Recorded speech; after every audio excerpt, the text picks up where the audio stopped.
Bien-aimés de Dieu, frères et sœurs en Christ, que la paix de notre Seigneur soit avec vous.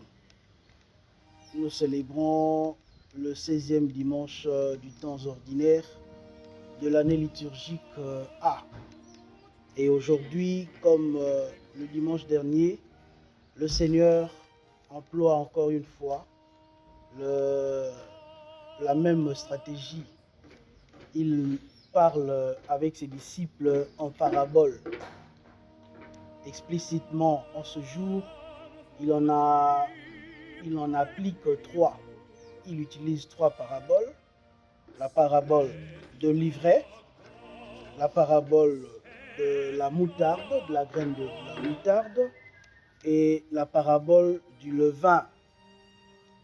Je loue le Seigneur parce que je constate quand même que l'écrivain sacré a eu le temps de nous brosser clairement les choses.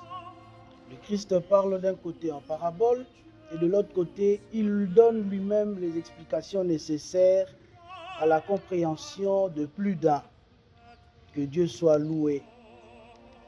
Parlant de ce dimanche, nous le verrons ou nous l'avons entendu dans la deuxième lecture, seul le Saint-Esprit est capable de conduire toute vie humaine.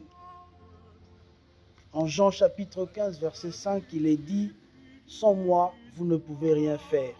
Je voudrais commencer ici par demander à ceux qui me suivent de toujours associer le Saint-Esprit dans leurs activités, de toujours associer le Saint-Esprit dans leurs actions. Celui qui a le Christ, celui qui se laisse conduire par l'Esprit de Dieu, celui-là va toujours de l'avant. Il va toujours de hauteur en hauteur. Ainsi, il continuera à faire la gloire de son Créateur, la gloire de son Dieu. C'est, à mon avis, à mon sens, ce que nous renseigne le livre de la sagesse dans la première lecture. Le juste est un humain. Celui qui est juste est donc capable de créer l'humanité, capable de vivre dans l'humanité, capable de vivre avec les autres. On peut donc comprendre par là, frères et sœurs, que l'injustice nous déshumanise. Celui qui vit dans l'injustice, on peut le traiter de moins humain. Celui qui vit dans l'injustice ou encore celui qui vit dans les antivaleurs n'a rien à voir d'humain. Il n'a rien qui ait lieu à l'humanité. Il vit, mais en réalité, il vivote. Le juste est un humain. Le juste, c'est celui qui se laisse convertir par cette parole qu'il entend régulièrement. Le juste, c'est celui qui entend la parole et qui fournit beaucoup d'efforts pour la concrétisation du message entendu. Enfin, que devons-nous dire d'autre? Comment expliquer davantage alors que déjà le Seigneur l'a fait? Je parle ici de la péricope évangélique. Notez, frères et sœurs bien-aimés, que l'objectif de l'ennemi, l'objectif du diable, en plantant ou en semant juste à côté de ce que le Seigneur a déjà planté ou semé en nous, la mauvaise herbe que le Seigneur ici qualifie d'ivraie, son objectif, disais-je, l'objectif du diable n'est pas autre chose que de nous voir échouer. Lorsque vous échouez, le diable se réjouit. Lorsque vous êtes en train de tourner à rang, le diable est content. Lorsque vous faites fausse route, le diable s'en réjouit davantage. Attention, il ne peut pas, il ne pourra pas, il ne devra pas se réjouir infiniment parce que nous appartenons au Seigneur, parce que nous appartenons au Saint des Saints, parce que nous appartenons au Roi des Rois. Cet ennemi, le diable, quand bien même qu'il aura fermé la porte à droite, ce Seigneur, cet esprit auquel nous croyons, en qui nous croyons, cet esprit qui continue à conduire nos activités, nos actions, nous ouvrira une autre porte à côté.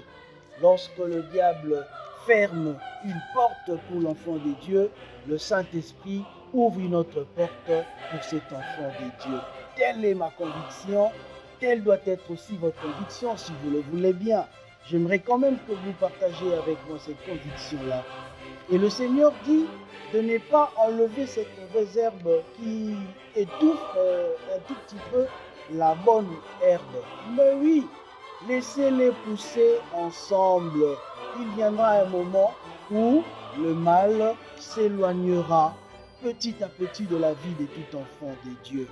Je vais finir par nous demander de recourir à l'assistance permanente du Saint-Esprit, de recourir à l'agir puissant du Saint-Esprit, qui seul est capable de conduire nos actions, qui seul est capable de nous donner, de grandir avec les ennemis de part et d'autre, mais avec l'assurance de la parole de Dieu, qu'il en tombe 1000 à tes côtés, qu'il en tombe 10 000 à ta droite, toi mon ami, toi mon fils, tu resteras hors d'atteinte. Puisse le Seigneur bénir sa parole, puisse le Seigneur nous bénir, puisse le Seigneur fructifier cette petite parole en nous. Amen. Le Seigneur soit avec vous. Que Dieu Tout-Puissant vous bénisse, le Père, le Fils et le Saint-Esprit.